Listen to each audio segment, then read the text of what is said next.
আসসালামু আলাইকুম, তাসরিমা নাহিদ আমন্ত্রণ জানাচ্ছি এনটিভির রাতের খবরে। ইরান ইসরায়েল চলমান যুদ্ধের প্রভাব শুধু দেশ দুটির মধ্যে সীমাবদ্ধ নেই, এর আঁচ লাগছে বাংলাদেশও। ইরান যদি হরমুজ প্রণালী বন্ধ করে দেয় তাহলে সৌদি আরব থেকে জ্বালানি তেল ও কাতার থেকে এলএনজি আমদানি ব্যাহত হবে বাংলাদেশের। অন্যদিকে যুদ্ধ ছড়িয়ে পড়লে মধ্যপ্রাচ্যে কর্মরত প্রবাসীদের রেমিটেন্সও থেমে যেতে পারে। তাতে বাড়বে মূল্যস্ফীতি, কমবে রপ্তানি, অর্থনীতির উপর নামবে এক ভয়াবহ সংকটের ছায়া, এমনটাই মনে করছেন অর্থনীতিবিদরা। এবারে অন্যান্য প্রসঙ্গ। বেসরকারি বিশ্ববিদ্যালয় ইউনাইটেড ইন্টারন্যাশনাল ইউনিভার্সিটি ইউআইইউ এর শিক্ষার্থীদের আন্দোলনের মুখে 24 শিক্ষার্থীর বিরুদ্ধে দেয়া স্থায়ী বহিষ্কারাদেশ রাতে প্রত্যাহার করে নিয়েছে বিশ্ববিদ্যালয় কর্তৃপক্ষ। এর আগে টানা 9 ঘণ্টা সড়ক অবরোধের পর বহিষ্কারাদেশ প্রত্যাহার সহ 5 দফা দাবি জানিয়ে সড়ক ছাড়ে বিশ্ববিদ্যালয়টির আন্দোলনকারী শিক্ষার্থীরা। রাতের মধ্যে বহিষ্কারাদেশ প্রত্যাহারের আলটিমেটাম দেন তারা। এক পর্যায়ে অবরোধকারীদের সড়ক থেকে সরাতে লাঠিচার্জ করে পুলিশ। আবির আহমেদ জানাচ্ছেন বিস্তারিত। রাজধানীর নতুন বাজারে ইউনাইটেড বিশ্ববিদ্যালয়ের শিক্ষার্থীদের সড়ক অবরোধ নিয়ে এই উত্তেজনা। বহিষ্কারাদেশ প্রত্যাহার সহ 5 দফা দাবিতে রাস্তায় নামেন আন্দোলনকারীরা। যৌক্তিক দাবি না মানলে রোববার সারা দেশে ব্লকেডের হুঁশিয়ারি দিয়েছেন ইউআইইউ শিক্ষার্থীরা। আলটিমেটাম দেন 3 কার্যদিবসের মধ্যে হামলায় জড়িতদের বিরুদ্ধে ব্যবস্থা নেয়ার।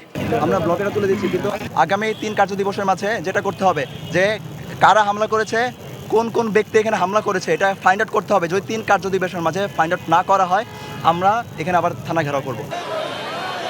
এর আগে গত 2 জুন 41 শিক্ষার্থীর বিরুদ্ধে শাস্তিমূলক ব্যবস্থা নেয় ইউনাইটেড ইন্টারন্যাশনাল ইউনিভার্সিটি।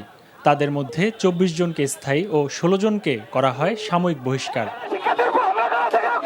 এ ঘটনার জেরে নতুন বাজার সড়ক অবরোধ করেন শিক্ষার্থীরা। দাবি করেন নিঃস্বার্থভাবে শিক্ষার্থীদের বহিষ্কারাদেশ প্রত্যাহার ও বহিষ্কারের সাথে জড়িত সকল ছাত্র, শিক্ষক, কর্মকর্তা, কর্মচারীদের সঠিক তদন্তের মাধ্যমে শাস্তির আওতায় আনার।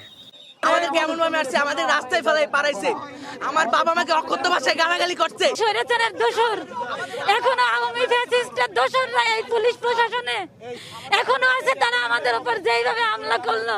1 ঘন্টার মধ্যে যদি ঢাকা শহরে এই জায়গাতেই অচল করে দিতে না পারি আমরা ছাত্র সমাজ, তাহলে আমরা কখনো ক্যাম্পাসে যাব না। তবে দীর্ঘ সময় রাস্তা অবরোধ থাকায় ভোগান্তিতে পড়েন সাধারণ মানুষ।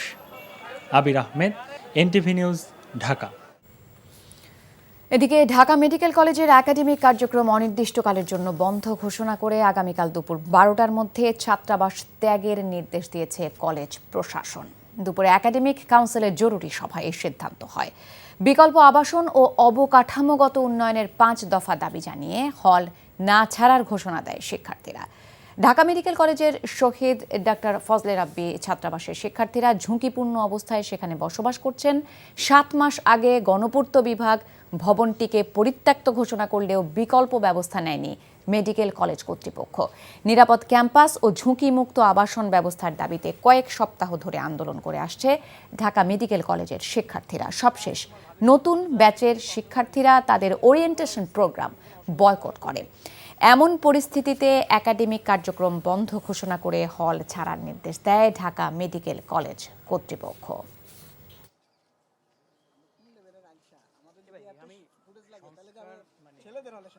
পড়াশোনা তো অবশ্যই এখানে হ্যাম্পার হবে, কারণ আমাদের তো শিডিউল এমনি খুব প্যাক থাকে, আমাদের অনেক পড়াশোনার প্রেশারটা অনেক বেশি থাকে। এখানে যদি আমাদের ক্লাস এতদিন বন্ধ থাকে তখন তো আমাদের অবশ্যই এখানে হ্যাম্পার হবে পড়াশোনা।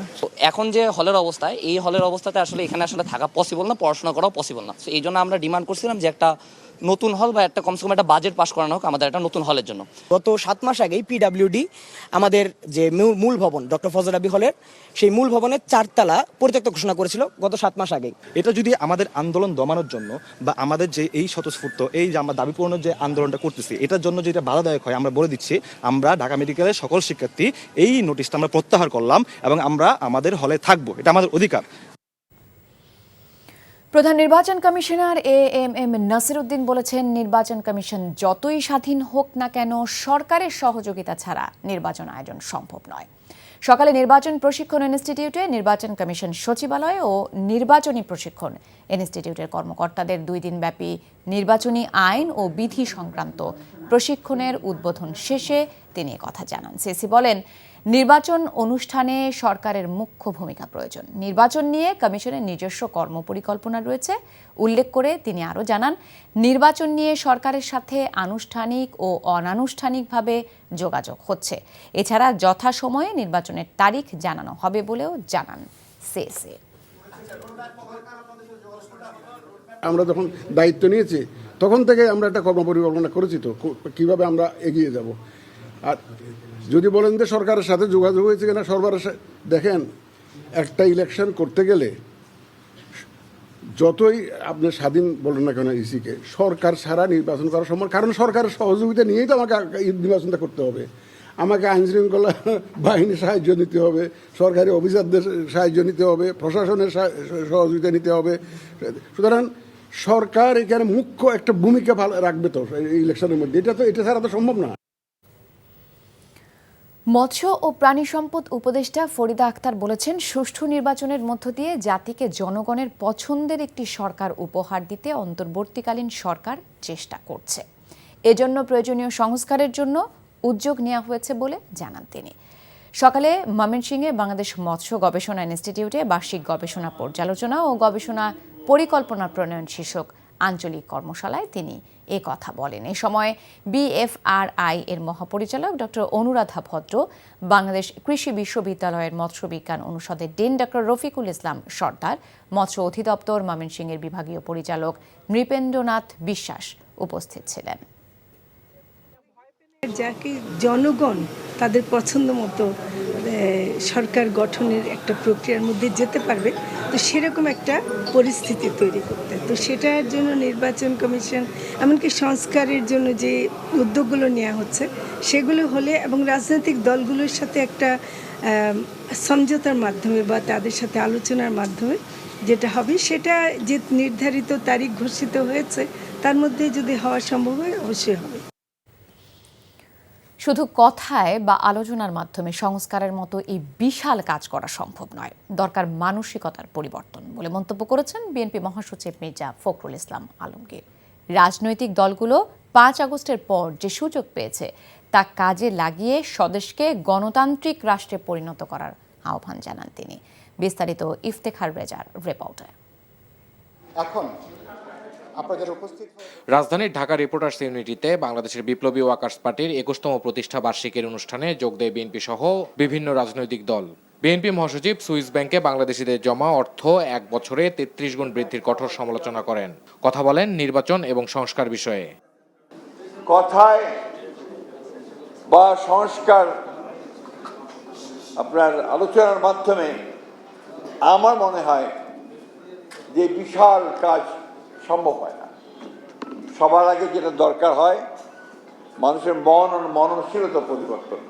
আসুন আমরা সবাই যে সুযোগটা পেয়েছি, আমরা এই অভ্যুত্থানের পরেই আমাদের রাষ্ট্রটাকে আবার নতুন করে সাজাবার জন্যে, নির্মাণ করার জন্য, নতুন জাতিকে গঠন করবার জন্য সেই সুযোগটা গ্রহণ করি এবং বাংলাদেশকে সত্যিকার অর্থেই আমরা একটা গণতান্ত্রিক রাষ্ট্রে পরিণত করি। আপনাদের সকলকে নির্বাচন সংস্কার কমিশনের প্রধান বদিউল আলম মজুমদার বলেন, সুষ্ঠু নির্বাচন করতে হলে নির্বাচন অঙ্গনকে পরিচ্ছন্ন করতে হবে। নির্বাচনী অঙ্গনকে পরিচ্ছন্ন করতে হবে, রাজনৈতিক অঙ্গনকে পরিচ্ছন্ন করতে হবে, দুর্বৃত্তায়ন মুক্ত করতে হবে, টাকার খেলা বন্ধ করতে হবে, আমাদের নির্বাচন কমিশনকে স্বাধীন শক্তিশালী করতে হবে, একই সাথে ক্ষমতার ভারসাম্য সৃষ্টি করতে হবে। তা না হলে কিন্তু ওই যে আবার সুষ্ঠু নির্বাচন হবে, আবারও আমরা একদিনের গণতন্ত্র প্রতিষ্ঠা করতে পারবো, কিন্তু যদি কতগুলো মৌলিক সংস্কার না হয় তাহলে আবারও সেই সারা রাত রামায়ণ করে আবারও সিধা কারবাব তাতে পরিণত হতে পারে। বক্তারা বলেন, দেশের রাজনৈতিক দলগুলোকে যে কোনো মূল্যে জুলাইয়ের ঐক্য ধরে রাখতে হবে। Iftekhar Reza, NTV news, Dhaka. রাজনৈতিক দলগুলোর জন্য নির্বাচন কমিশনের খসড়া বিধিমালাকে স্বাগত জানিয়েছেন বিএনপির স্থায়ী কমিটির সদস্য সালাউদ্দিন আহমেদ। তবে অভিযোগের প্রেক্ষিতে তাৎক্ষণিকভাবে প্রার্থিতা বাতিলের যে ক্ষমতা দেবার কথা বলা হয়েছে সে বিষয়ে আপত্তি রয়েছে তার। প্রচারণার ক্ষেত্রে মাইকের শব্দের মাত্রা 60 ডেসিবেলের বেশি না হওয়া এবং ডিজিটাল ও সামাজিক যোগাযোগ মাধ্যম ব্যবহারে যেসব নিয়ন্ত্রণ আরোপের চিন্তা করা হচ্ছে তার বাস্তবায়ন কঠিন হবে বলে মনে করেন তিনি। নিয়ামুল আজিজ সাদেকের রিপোর্ট। জাতীয় নির্বাচনে প্রার্থীদের প্রচারণার অন্যতম মাধ্যম সাদা কালো পোস্টার। আগামী জাতীয় সংসদ নির্বাচনে সে বিধান বাতিলের প্রস্তাব করেছে নির্বাচন কমিশন। বিষয়টি ইতিবাচক পরিবর্তন বলে মনে করেন বিএনপির স্থায়ী কমিটির সদস্য সালাউদ্দিন আহমেদ। তবে প্রচারণায় মাইকে শব্দের মাত্রা 60 ডেসিবল নির্ধারণের প্রস্তাব বাস্তবায়নযোগ্য নয় বলে মনে করেন তিনি। যদি সব রাজনৈতিক দল একমতে আসতে পারে সেই বিষয়টা পালন করা যাবে, কারণ পোস্টার লাগানোটা বিভিন্ন দিক থেকে পরিবেশের জন্য ক্ষতি, আর্থিক অপচয় এবং এগুলা নিয়ে অনেক রকমের সমস্যার সৃষ্টি হয় প্রার্থীদের মধ্যে, কর্মী সমর্থকদের মধ্যে। এত বেশি আইন কানুন হওয়ার ফলে এগুলো পরিপালনের ক্ষেত্রে খুব একটা মনিটরিং থাকে না। এই মাইকের ব্যবহারটাও অনেকটা সেরকম। সামাজিক যোগাযোগ মাধ্যমে নির্বাচনী প্রচারণার ক্ষেত্রে প্রার্থীকে নির্বাচন কমিশনে সংশ্লিষ্ট তথ্য জানানোর প্রস্তাব করা হয়েছে। এক্ষেত্রে প্রতিপক্ষের চরিত্র হনন নিয়ে কোনো প্রচারণা আচরণবিধি লঙ্ঘন হিসেবে বিবেচনা করার ক্ষমতা থাকবে। গণপ্রতিনিধিত্ব অধ্যাদেশে যেখানে প্রার্থিতা বাতিলের বিধান আছে সেখানে নতুন করে আচরণ বিধিমালায় তা যুক্ত করা এবং তাৎক্ষণিকভাবে প্রার্থিতা বাতিলের প্রস্তাবের কঠোর সমালোচনা করেন তিনি। প্রাক নির্বাচনী আচরণ বিধি বা লঙ্ঘন বা অপরাধ সমূহের ক্ষেত্রে বলা আছে এখানে একটা ইনকোয়ারি কমিটি গঠন করবেন। ইনকোয়ারি কমিটির সুপারিশের ভিত্তিতে ওনারা নির্বাচন কমিশন ইচ্ছা করলে প্রার্থীর বিরুদ্ধে এবং দলের বিরুদ্ধে জরিমানা আরোপ করতে পারবেন এবং প্রয়োজনে গেজেট নোটিফিকেশনের মাধ্যমে প্রার্থিতা বাতিলের বিধান আছে। সুতরাং নতুন করে এই আইন এখানে সংযোজনের যে প্রস্তাব করা হয়েছে এটা প্রয়োজন নেই। সামাজিক যোগাযোগ মাধ্যমে প্রচারণা ও অর্থায়ন নিয়ে কমিশনের খসড়া বিধিমালায় অস্পষ্টতা আছে বলেও মনে করেন বিএনপির এই নেতা। Niamul Aziz Sadek, NTV news, Dhaka. সংস্কার ছাড়া জাতীয় নির্বাচন গ্রহণযোগ্য হবে না বলে মন্তব্য করেছেন জামায়াতে ইসলামের সেক্রেটারি জেনারেল অধ্যাপক মিয়া গোলাম পরোয়ার। জাতীয় ঐকমত্য কমিশনের প্রচেষ্টাকে সফল করতে সময়ে যতটুকু প্রয়োজন সেটা অন্তর্বর্তী সরকারের নেওয়া উচিত বলেও মন্তব্য করেন তিনি। সকালে যশোর শিল্পকলা একাডেমি মিলনায়তনে অনুষ্ঠিত দলের রোকন সম্মেলনে প্রধান অতিথির বক্তব্যে এ কথা বলেন তিনি। আর সংস্কারের পর মানবতা বিরোধী অপরাধীদের বিচার দৃশ্যমান হবে বলে আশাবাদ ব্যক্ত করেন। জামায়াতে ইসলামী যশোর জেলা শাখার উদ্যোগে আয়োজিত এই সম্মেলনে সভাপতিত্ব করেন জেলা জামায়াতের আমির অধ্যাপক গোলাম রসুল। সংস্কার ছাড়া নির্বাচনে গেলে সেই নির্বাচন গ্রহণযোগ্য হবে না, সেই নির্বাচনে জাতীয় মুক্তি হবে না, সেই নির্বাচনে আরেকটা ফ্যাসিবাদের জন্ম দেবে। কোন দিনক্ষণ তারিখকে চাপ দিয়ে বলেনি যে এটা আমাদের ডেট। আগামী নির্বাচন নিরপেক্ষ হবে, তা না হলে আপনার হাতের এই নির্বাচন যদি ব্যর্থ হয়ে পড়ে, নিরপেক্ষ না হয়, তাহলে এই জাতির সামনে একটা মহা দুর্যোগ অপেক্ষা করছে।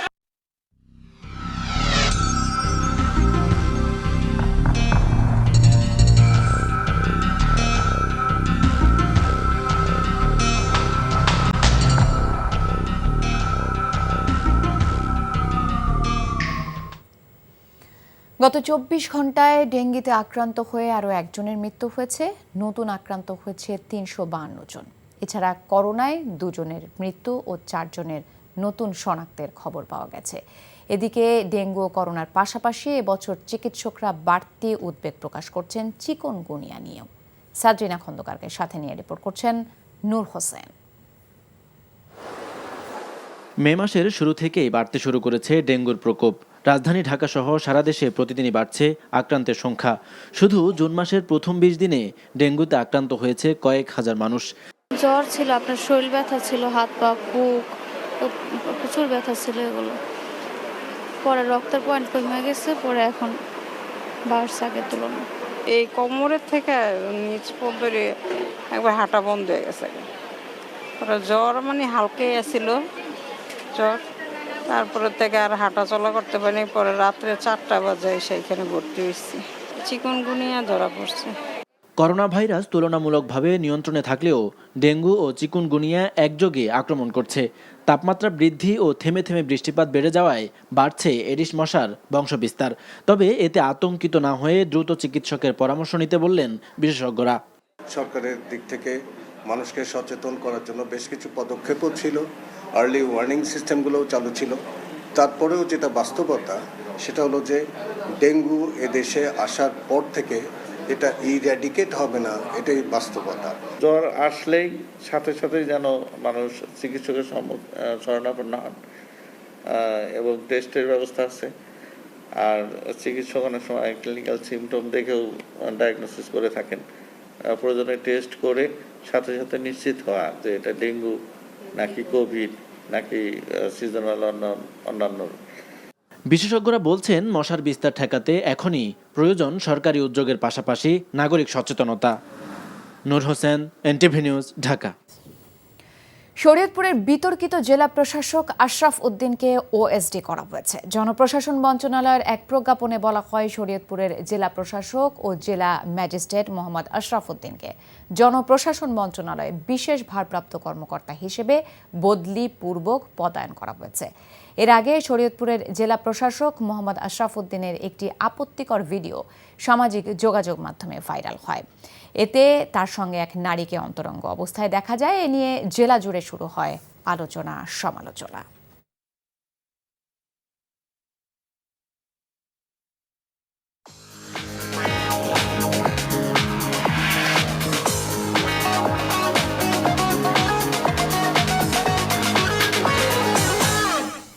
মার্কেন্টাইল ব্যাংক অর্থনীতির খবর। দেশের সামাজিক সুরক্ষা খাতের উপকার ভোগীদের 30 থেকে 40% ভুতুড়ে এমন মন্তব্য করে পরিকল্পনা উপদেষ্টা ডক্টর ওয়াহিদুদ্দিন মাহমুদ বলেছেন, এদের নির্মূলে পদক্ষেপ নেওয়া জরুরি। আর অস্থিরতা সৃষ্টির শঙ্কায় উন্নয়ন প্রকল্প কর্মকর্তাদের বাড়তি সুযোগ সুবিধা কাটছাঁট করা যাচ্ছে না।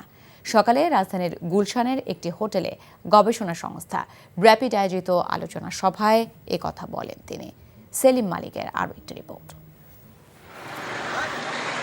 আগামী বছরের শেষ নাগাদ স্বল্পোন্নত দেশ বা এলডিসির তালিকা থেকে বের হতে যাচ্ছে বাংলাদেশ।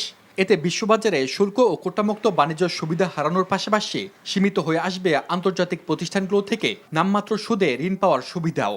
এমন বাস্তবতায় র্যাপিডের সংলাপে আলোচকরা জানান, অভ্যন্তরীণ অর্থনৈতিক বাস্তবতায় এলডিসি থেকে বের হওয়ার এখন উপযুক্ত সময় নয়। এতগুলো কনভেনশন রাটিফাই করে বসে আছে, ইমপ্লিমেন্টেশনের কি হবে? সো এই 2-29-32-এর চক্করে পড়ে আমি কোনো মতেই মনে করি না যে এলডিসি গ্র্যাজুয়েশন আমাদের পক্ষে একটি feasible option at this point. এটি একটা অহংকারের ব্যাপার হতে পারে, কিন্তু এই রেটরিক আর রিয়ালিজম এই দুটাকে ব্যালেন্স করতে হবে আমাদের, নাহলে মুশকিলে পড়ে যাবো ভাই আমরা। সেই দেশ তার গ্রোথকে সাস্টেন করতে পারবে এবং যেসব ডেভেলপমেন্ট অবজেক্টিভস আছে, যেমন সাস্টেনেবল ডেভেলপমেন্ট গোলস, এই টাইপের গোলসগুলোকে সামনের দিকে অর্জন করতে হলে অ্যাটলিস্ট 15% ট্যাক্স রেশিও থাকতে হবে। আমাদের আছে 7.6%। পরিকল্পনা উপদেষ্টা জানান, সামাজিক সুরক্ষা খাতে বরাদ্দ বাড়ানো হলেও উপকারভোগীদের প্রায় অর্ধেকই ভুতুড়ে। বাজেটে উন্নয়ন প্রকল্পের সংখ্যাও কমানো হয়েছে জানিয়ে তিনি বলেন, এখন খরচ কমানো বড় চ্যালেঞ্জ হয়ে দাঁড়িয়েছে। প্রশাসনের এমনিতেই যেই অস্থিরতা, তার মধ্যে আমরা যদি এখন আবার বৈধ সুবিধেই আবার কমানোর নিয়ম কানুন করি, তাহলে তো অস্থিরতা কমার বদলে বাড়বেই। সামাজিক সুরক্ষার ক্ষেত্রে আমরা জানি যে উপকারভোগী যারা, তাদের অন্তত 30-40% আসলে উপকার পাওয়ার যোগ্য না, তারা হয় ভুতুড়ে। হাসিনা সরকারের আমলে ঠিকাদারদের যোগসাজশে উন্নয়ন প্রকল্প বরাদ্দের 10% দুর্নীতি হতো বলেও জানান তিনি। সেলিম মালিক, এনটিভি নিউজ, ঢাকা। জাতীয় রাজস্ব বোর্ড এনবিআর এর চেয়ারম্যান আব্দুর রহমানকে অপসারণের দাবিতে আগামী সোমবার আবারও কলম বিরতির ঘোষণা দিয়েছেন প্রতিষ্ঠানটির কর্মকর্তা ও কর্মচারীরা। শনিবার বিকেলে আগারগাঁওয়ের এনবিআর ভবনে এনবিআর সংস্কার ঐক্য পরিষদ আয়োজিত এক সংবাদ সম্মেলনে এই ঘোষণা দেয়া হয়। এতে বলা হয়, রোববার বাজেট পাশের কার্যক্রম থাকায় পরদিন সোমবার ঢাকার সকল দপ্তরের কর্মকর্তা কর্মচারীরা সকাল 9টা থেকে দুপুর 12টা পর্যন্ত এনবিআর ভবনে অবস্থান কর্মসূচি ও কলম বিরতি এবং অন্যান্য দপ্তরের কর্মকর্তা কর্মচারীরা স্ব দপ্তরে একই কর্মসূচি পালন করবেন। সরকার গত 12 মে এনবিআরকে 2 ভাগ করার অধ্যাদেশ জারি করে। এর বিরোধিতা করে ২৬ মে পর্যন্ত অবস্থান কর্মসূচি ও কলম বিরতি পালন করেন এনবিআর এর অধীন কাস্টমস, ভ্যাট ও আয়কর বিভাগের কর্মকর্তারা। গত ২৫ মে রাতে প্রেস বিজ্ঞপ্তিতে অর্থ মন্ত্রণালয় জানায়, এনবিআর বিলুপ্ত নয়, বরং এই প্রতিষ্ঠানকে স্বাধীন ও বিশেষায়িত বিভাগের মর্যাদায় উন্নীত করা হবে। এর ফলে ২৬ মে কলম বিরতি কর্মসূচি প্রত্যাহার করে এনবিআর। তবে এনবিআর চেয়ারম্যানের অপসারণ ও তাকে অসহযোগিতার ঘোষণা দেয় এনবিআর সংস্কার ঐক্য পরিষদ। বিএনপির vice chairman doctor Asaduzzaman Ripon বলেছেন, ইতিমধ্যে এই সরকারের 10টি মাস পার হয়ে গেছে। মানুষের মনে সংস্কারের যে আকাঙ্ক্ষা তা বাস্তবায়ন হচ্ছে না। সংস্কার একটি চলমান প্রক্রিয়া উল্লেখ করে ঐকমত্যে পৌঁছানো বিষয়গুলো ছাড়া বাকি বিষয়গুলো পরবর্তী সরকারের হাতে ছেড়ে দেওয়ার জন্য অন্তর্বর্তী সরকারের প্রধানের প্রতি আহ্বান জানান তিনি। বিকেলে ফরিদপুরের অম্বিকা মেমোরিয়াল হলে ফরিদপুর বিভাগের বিএনপির নতুন সদস্য সংগ্রহ ও নবায়ন কার্যক্রম অনুষ্ঠানে প্রধান অতিথির বক্তব্যে তিনি কথা বলেন। বিএনপির জাতীয় নির্বাহী কমিটির সাংগঠনিক সম্পাদক শামা ওবায়দের সভাপতিত্বে অনুষ্ঠানে আরও বক্তব্য রাখেন বিএনপি চেয়ারপারসনের উপদেষ্টা জহিরুল হক শাহজাদা মিয়া ও বিএনপির কেন্দ্রীয় কমিটির সহ সাংগঠনিক সম্পাদক খন্দকার মাশকুর রহমান মাসুক। সকল ক্রান্তিকালে জিয়া পরিবার দেশের হাল ধরেছিল বলে মন্তব্য করেছেন বিএনপির জাতীয় নির্বাহী কমিটির সদস্য রুহুল কুদ্দুস তালুকদার দুলু। দুপুরে নাটোর জেলা পরিষদ মিলনায়তনে মাধ্যমিক শিক্ষক সমাবেশে তিনি কথা বলেন। দুলু আরও বলেন, স্বাধীনতার ঘোষণা দিয়ে জিয়াউর রহমান বাংলাদেশের মানুষকে মুক্তির পথ দেখিয়েছিলেন। তারই ধারাবাহিকতায় দেশে গণতন্ত্র ও ভোটের অধিকার প্রতিষ্ঠিত হয়েছে। জেলা শিক্ষক সমিতির সভাপতি আমজাদ হোসেন সহ বিএনপির নেতৃবৃন্দ সমাবেশে বক্তব্য রাখেন। বাংলাদেশের রাষ্ট্রীয় ক্ষমতা যাতে কোনো একটি পরিবার কেন্দ্রিক না হয়, সে বিষয়ে জনগণকে সজাগ থাকতে হবে বলে মন্তব্য করেছেন জাতীয় নাগরিক পার্টি এনসিপির জ্যেষ্ঠ যুগ্ম মুখ্য সমন্বয়ক আব্দুল হান্নান মাসুদ। বিকেলে সিরাজগঞ্জের বেলকুচিতে এনসিপির সাংগঠনিক কাঠামো মজবুতীকরণ ও তৃণমূলের রাজনৈতিক প্রত্যাশা বাস্তবায়নের লক্ষ্যে আয়োজিত নাগরিক সমাবেশে প্রধান অতিথির বক্তব্যে কথা বলেন তিনি। ঢাকা দক্ষিণের নগর ভবনের বর্তমান পরিস্থিতির সমালোচনাও করেন হান্নান মাসুদ। এ সময় জেলা দলের জ্যেষ্ঠ নেতারা উপস্থিত ছিলেন।